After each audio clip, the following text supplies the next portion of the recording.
Raisuddin. So doctor Raisuddin স্যারকে আমি special thanks দিতে চাই। আপনার অবদানেই, বিশেষ অবদানে আমি বলবো যে আজকে আমাদের এই নির্বাচন অনুষ্ঠিত হতে যাচ্ছে। আপনি যে রোল আগে প্লে করেছেন, আমরা আশা করছি এই নির্বাচন শেষ হওয়া এবং তৎপরবর্তীতে আপনি, আমি এবং আমাদের টিম সে রোল প্লে করব। যে কোনো অবস্থায় জগন্নাথ বিশ্ববিদ্যালয়ে শান্তি শৃঙ্খলা ধরে রাখার দায়িত্ব আমাদের। আমি সব পক্ষকে বলবো, এটি একটি নির্বাচন অনুষ্ঠান যেভাবে হচ্ছে, এই দিনটি আজকে চলে যাবে 6 তারিখ, তারপর আবারও আমরা সবাই জমিয়ান, আমরা সবাই একটা ফ্যামিলির অংশ হিসেবে থাকতে চাই। সো আমি এখন এই মুহূর্তে আমাদের শিক্ষক সমিতির সভাপতি ডক্টর রইসুদ্দিন স্যারকে ফ্লোর দিচ্ছি। Thank you. বিসমিল্লাহির রহমানির রহিম। আজকের এই সাংবাদিক সম্মেলন, এখানে উপস্থিত আছেন শিক্ষক সমিতির সম্মানিত সাধারণ সম্পাদক অধ্যাপক ডক্টর ইমরানুল হক, সম্মানিত ট্রেজারার অধ্যাপক ডক্টর নাসির উদ্দিন, আমাদের মধ্যে আমাদের কলা অনুষদের সম্মানিত ডিন অধ্যাপক ডক্টর আরজুমান তারা বানু আছেন, আইন অনুষদের সম্মানিত ডিন ক্রিস্টিন রিচার্ডসন আছেন, আমার অন্যান্য সহকর্মীরা আছেন এবং আপনারা যারা উপস্থিত আছেন। আজকের এই দিনটি, এটা আমাদের জন্য বহুল কাঙ্ক্ষিত একটি দিন। আজকে আমাদের কাঙ্ক্ষিত যকসু নির্বাচন অনুষ্ঠিত হচ্ছে। একজন সত্যিকারের জবিয়ান হিসেবে আমরা শিক্ষক, শিক্ষার্থী, কর্মকর্তা, কর্মচারী যারা, এর চেয়ে আনন্দের উপলক্ষ আর কিছু হতে পারে না। আজকের এই সংবাদ সম্মেলন leading by the teacher association, but এখানে আরো কিছু পর্যবেক্ষক আছেন, বিশ্ববিদ্যালয়ের সাদা দলের পর্যবেক্ষকরা আছেন, আমাদের ইউটাব ইউনিভার্সিটি টিচার অ্যাসোসিয়েশন অফ বাংলাদেশের পর্যবেক্ষকরাও এখানে আছেন। আমরা সম্মিলিতভাবেই আপনাদের সামনে আজকের ইলেকশন নিয়ে, যে ইলেকশনটি অনুষ্ঠিত হচ্ছে, আমাদের মূল্যায়নধর্মী কিছু বক্তব্য আমরা সেখানে আপনাদের সাথে শেয়ার করব। প্রথমেই আমি আপনাদেরকে ধন্যবাদ জানাতে চাই, কারণ জগন্নাথ বিশ্ববিদ্যালয়ের যত অর্জন, বিশেষত যমুনা আন্দোলন, জগন্নাথের দ্বিতীয় ক্যাম্পাসের কাজ সেনাবাহিনীর কাছে হস্তান্তর থেকে শুরু করে আজকের যকসু ইলেকশন, আপনারা যেভাবে জগন্নাথকে হাইলাইট করেছেন, উপস্থাপন করেছেন জাতির সামনে, এই জন্য আজকে আমি আবারও আপনাদেরকে আন্তরিকভাবে ধন্যবাদ জানাতে চাই। আমরা সকালে ভোট গ্রহণের পরে অনেকগুলা সেন্টার পরিদর্শন করেছি। সামগ্রিক পরিবেশ যেটা, সেটা আমরা পর্যবেক্ষণ করেছি। তার আলোকে পর্যবেক্ষণমূলক কিছু কথা আপনাদের সামনে আমি উপস্থাপন করব। ভোট শেষ হওয়ার পরে এই পর্যবেক্ষণের আলোকে আমাদের ইন টোটাল যে বক্তব্য, সেটা আমরা আবারও আপনাদের সামনে তুলে ধরবো, সেটা ভোট গ্রহণের শেষে।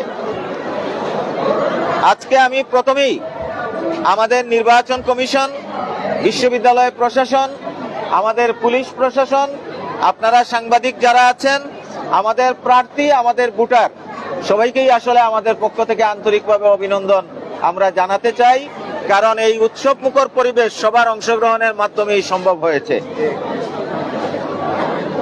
আমরা ভোট গ্রহণের পরেই একটি অভিযোগ পেয়েছিলাম যে শহীদ সাজিদ ভবনের 312, 13, 17 যে ভোট কেন্দ্রগুলো আছে, এখানে ভোট গ্রহণে বিলম্ব হচ্ছে। আমি তাৎক্ষণিকভাবে আমার সম্পাদক সহ সেটা ভিজিট করেছি এবং দেখেছি যে সামান্য কিছু বিলম্ব হয়েছিল এজেন্টদের উপস্থিতির কারণে, তো সেটা ওভারকাম হয়েছে এবং যথারীতি সেই ভোট অলরেডি শুরু হয়েছে। পরবর্তীতে আমরা আরেকটি জিনিস দেখেছি, সেটি হলো যে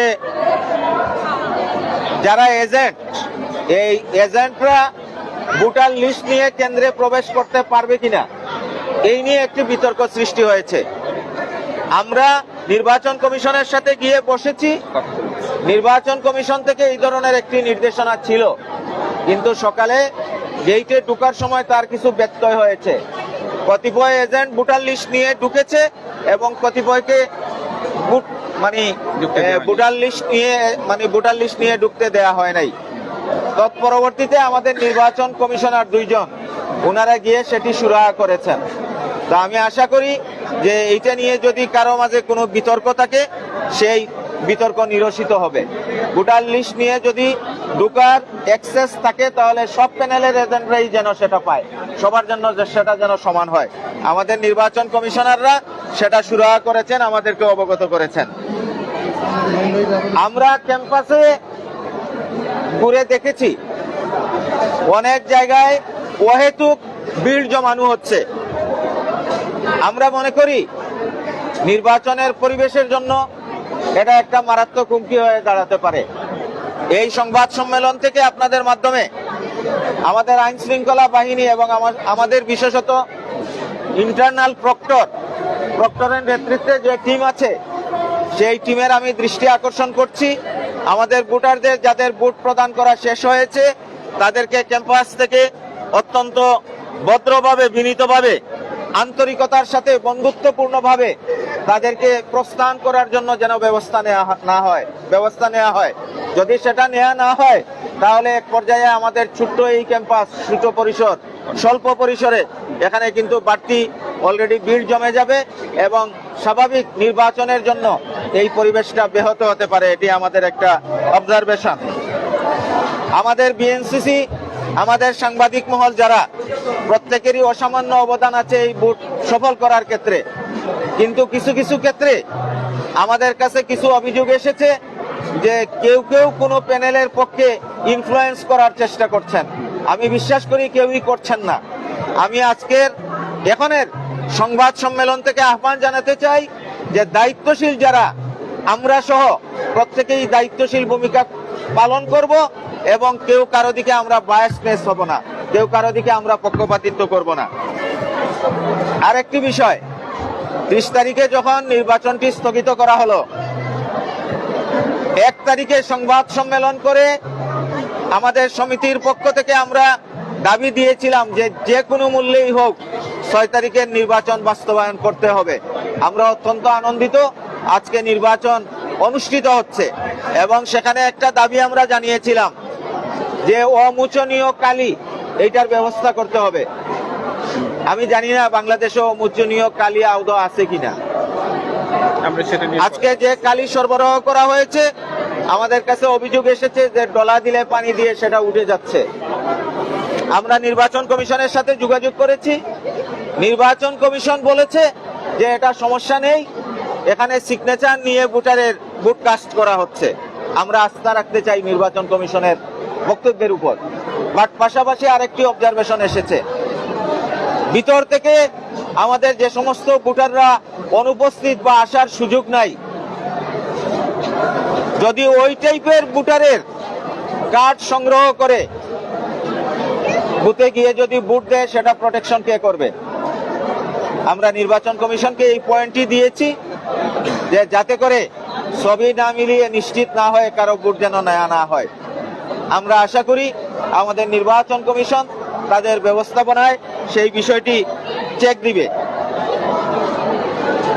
আর আরেকটি বিষয়, সেটি হলো আমরা ইতিপূর্বে যে কয়টি সংসদ নির্বাচন হয়েছে ইউনিভার্সিটিতে, বাহিরের আমরা পরিবেশ দেখেছি, সেটা আমাদের জন্য সুখকর ছিল না। আমাদের এখানেও আমাদের সামাজিক যোগাযোগ মাধ্যমে আমরা বেশ কিছু চিত্র ইতিমধ্যে দেখেছি। আমি আইন শৃঙ্খলা বাহিনী, বিশেষত আমাদের পুলিশ প্রশাসন, তাদের দৃষ্টি আকর্ষণ করব যে ক্যাম্পাসের বাহিরের যে পরিবেশ সেটি এখনই যেন চেক দেওয়া হয় এবং সেখানে অযাচিত যাদের প্রয়োজন নাই এই টাইপের কেউ যেন সেখানে ভিড় না জমায় এবং সেখানে যেন কোনো ধরনের কোনো পক্ষপাতিত্ব করা না হয়। সর্বশেষ আমাদের এই অবজারভেশনগুলো সেটা আমরা নির্বাচন কমিশনকে জানিয়েছি আনুষ্ঠানিকভাবে এবং আমরা বিশ্বাস করি যে আমাদের এই যে প্রশ্ন এবং আমাদের কাছে উত্থাপিত যে অভিযোগ সেটা কোনোটাই বাস্তবায়িত হবে না এবং প্রত্যেকটা সুরাহা হবে। এবং কতদূর হয়েছে আপনাদের মাধ্যমেও আমরা সেটা অবশ্যই রিপোর্ট নিব। কতদূর হয়েছে নির্বাচন যখন সমাপ্ত হবে এরপরে আমরা আরেকটি ব্রিফিং করব এবং সেই ব্রিফিংয়ে যদি কোনো অভিযোগ থাকে সেটা আমরা পুঙ্খানুপুঙ্খ রূপে আপনাদের সামনে তুলে ধরব। ইতিমধ্যে কেউ অভিযোগ উত্থাপন করেছেন যে ভোটার লিস্টের পাশে ক্যান্ডিডেটের ছবি সম্বলিত কাগজ নিয়ে যাওয়া হয়েছে। আমরাও সেটা পেয়েছি, আমরা তলিয়েছি, আমরা দেখেছি যে অনেকের কাছে কিন্তু অলরেডি ক্যান্ডিডেটের স্লিপও আছে। তা আমার কথা হলো যে ক্যান্ডিডেট কাকে ভোট দিবে ভোটাররা যদি সেটা জানার এখতিয়ার রাখে তাহলে প্রত্যেকেই যেন সেটা করে, কোনো পক্ষে হলো আর কোনো পক্ষে হলো না, এটা যেন না হয়। সুতরাং এটা নিয়ে বিতর্ক এরাইজ করা অথবা প্রশ্ন উত্থাপন করা আমার মনে হয় কারো জন্যই সমীচীন হবে না। আমরা যখন পরিদর্শনে গিয়েছি, আমি আমার পক্ষ থেকে, আমি যেহেতু এই বিশ্ববিদ্যালয়ের শিক্ষার্থী সংশ্লিষ্ট কমিটির কনভেনারও, আমি বলেছি প্যানেল এখানে আছে 4টি, আমাদের স্বতন্ত্র অনেক ক্যান্ডিডেট আছে। নির্বাচন হচ্ছে, কেউ জিতবে আর কেউ হেরে যাবে। যে জিতবে আমরা জগন্নাথের 18,000 শিক্ষার্থী, শিক্ষক, কর্মকর্তা, কর্মচারী জিতে যাব, সেই হবে আমাদের প্রতিনিধি। সুতরাং এই মানসিকতা নিয়ে আমাদের সকলকে অবশিষ্ট যে সময়টুকু আছে সেটুকু আমরা পার করব এবং দায়িত্বশীল হিসেবে, সেটা শিক্ষক হোক, কর্মকর্তা হোক, রিটার্নিং কর্মকর্তা হোক আর সহকারী হোক, সাংবাদিক হোক, এনসিসি হোক আর পুলিশ হোক, কেউ যেন কোনো ধরনের কোনো পক্ষপাতিত্ব না করে, এই বিষয়টি আপনাদের মাধ্যমে আমরা নিশ্চিত হতে চাই। এবং এই ধরনের কোনো অভিযোগ যদি আমাদের কাছে এসে থাকে, আমরা সেটা জাস্টিফাই করব এবং নির্বাচনের পরে আপনাদের সামনে আবারও সেটা আমরা উপস্থাপন করব। আজকের এই প্রাথমিক ব্রিফিংয়ে আপনারা যারা উপস্থিত হয়েছেন, আপনাদের সকলকে আমি আবারও আন্তরিকভাবে ধন্যবাদ জানাচ্ছি। আপনারা সময় দিচ্ছেন, সহযোগিতা যেন অবারিত থাকে, এই জন্য। ইউএফটি ফার্স্টের সাথে ট্রেড করুন যে কোনো জায়গা থেকে। ক্যাম্পাসে ক্লাসের ফাঁকে, ঢাকার জ্যামে বসে কিংবা ঘরে বসে, ট্রেডিং এখন হাতের মুঠোয়।